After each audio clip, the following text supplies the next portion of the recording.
Moto G4, Motorola's 4th generation budget handset. Is it enough to overtake one of the beloved iPhones of all time, the iPhone 5S, as it is now also a budget device and beloved here on this channel? Let's find out in this comparison. Let's go.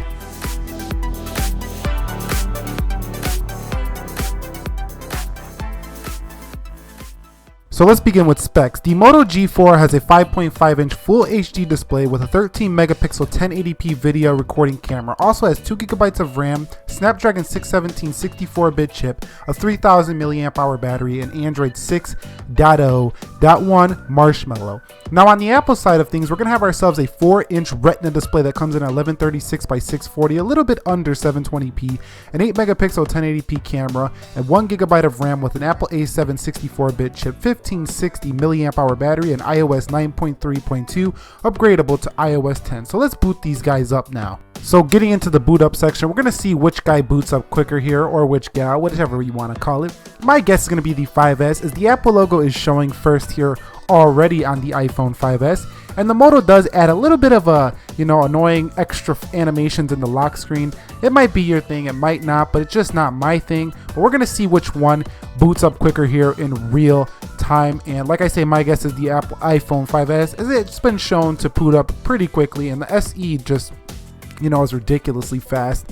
But this is the iPhone 5S we're talking about here. But let's see which one gets there really quickly here. And it looks like the 5S, but whoa, the Motorola was only a hair behind. So before we decide to proceed any further, let's check the software versions on each of these devices. So beginning with the Moto G4, I'm going to scroll down to About Phone, and within this section, I'm going to find that I am running, let's see, Android version 6.0.1 Marshmallow, as we confirmed earlier, but this is the confirmation just to show you. Stock vanilla Android with a few Moto enhancements. Over here on the iPhone 5S, we know if we watch the channel that I haven't been running the betas. I run the official iOS 9.3.2 13F69. We will be doing iOS 10 stuff once the official drops. I don't really like messing with betas, but you can see they are both on official latest and greatest Google and iOS software, and you can see that in terms of the general user interface, they pretty much go through things similarly. There's no lag on either of these when it comes to scrolling down notifications, just navigating the general user interface here. As you can see, there was a little bit of a hiccup there on the 5S, but that happens from time to time. You can see in the multitasking. Let's close this stuff out now, and let's get into the app switching test. So before we proceed into the app switching test, I just want to show you that I do have the animation set to 1x, so you don't think that I'm trying to rig this test and make it look like the Moto G4 is faster, trying to sell you or something like that. All I'm trying to do here is show you the real world performance between the two. So let's go ahead and just pull those apps out of the way, and let's begin with calendar. So calendar, look like the 5S by a mile there. Let's go on the clock. That was about even. Let's come back out. Let's go into calculator. Let's come back out. Let's go into settings on both devices, and that looked about dead even as well. Let's go into camera, and that looked like the 5S by just a hair. Now let's just take a couple of quick snaps here to see which one fires a picture off first. Looks like the 5S opens the camera and fires pictures quicker, so the camera is going to be a better experience on the iPhone 5S. Going into YouTube, I might have tap the Moto a little bit quicker there, but it's still about even here. You could see, let me go ahead and turn off notifications here, go into my videos and see which one plays the videos first here on the channel. So let's go ahead and go back in there, my videos, really quickly, and let's go to the latest one. Should I upgrade from an S4 to a Moto G4? And it looks like the Moto went right in, but the iPhone 5S went to an advertisement. But you can see it's pretty close nonetheless. Let's go into a Pi Geek here and see what happens here. So it looks like the Moto G4 loaded that up, and that might be optimization from the application itself, but it did load it quicker. Let's go into an article. And you can see the 5S loaded the article just a bit quicker there. So let's head into the respective browsers. Let's go into Chrome and Safari and see which one loads websites quicker on the same Wi-Fi network. So let me go to cnet.com here on the Moto G4 and cnet.com here on the iPhone 5S, and let's hit go. And oh, that wasn't fair. I just tapped the period on the Moto G4. Let's try something else. Let's go to yahoo.com here, and let's see what happens in terms of the browsing on yahoo.com. Oh, come on. So let's go to yahoo.com before that loads up. And let's hit go at the same time. And there we go. Looks like the Moto G4, nope, iPhone won that by maybe a millisecond.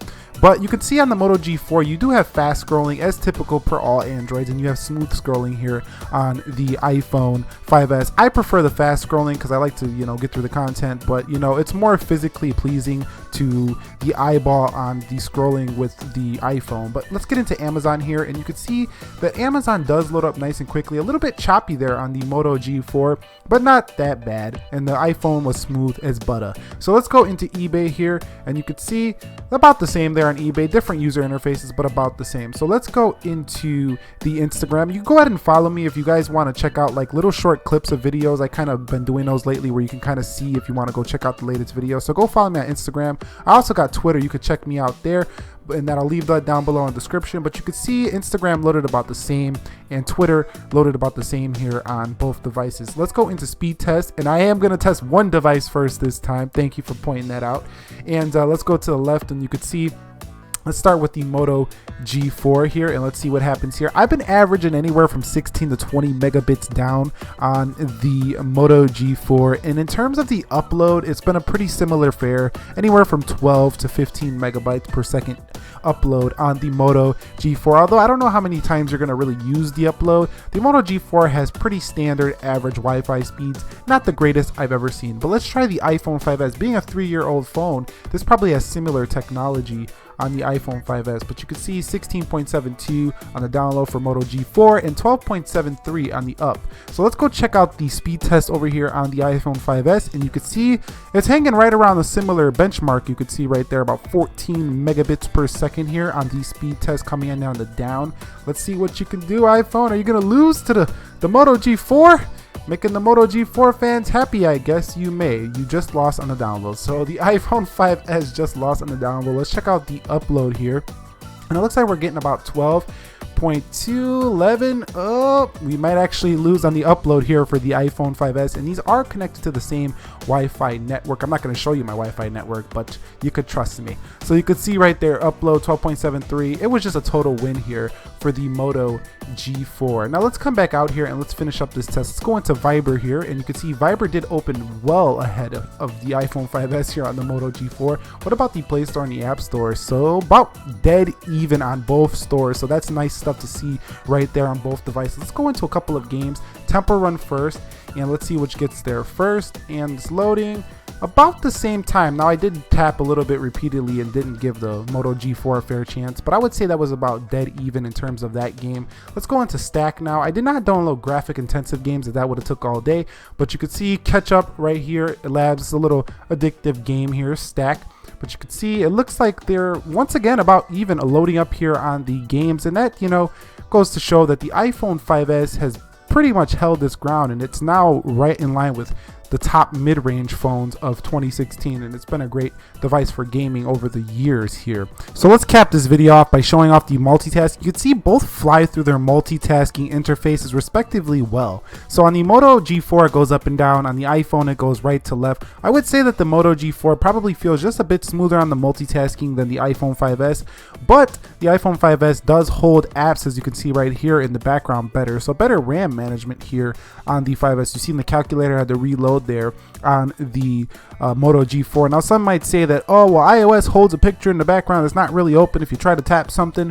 Well, I didn't really notice that too much there for my 5S, so I would say multitasking is probably a go on the iPhone 5S and the Moto G4. But the Moto G4 does have a great advantage over the iPhone 5S, and that's expandable storage here. So you can see you can insert up to 123. We just pulled its panties down just a little bit there, and I'm not going to show you the whole back there, but basically it's pretty decent. On the iPhone 5S, it's just internal storage. So what are my overall take? If I have to choose a winner here, I know it's going to be the Moto G4. And why? I'm going to tell you why. Because it's just as smooth as the iPhone 5S. I think the camera on the iPhone 5S here is a bit better than the Moto G4, but the display is on par with the iPhone. It's got a warm temperature, accurate colors, great viewing angles, just like an iPhone. And I just think it offers more value for the money here in 2016. If you guys enjoyed it, please click the like button for me. Subscribe to the channel for more technology like this, and I will catch you all in the next episode. Be sure to be well, and peace. No.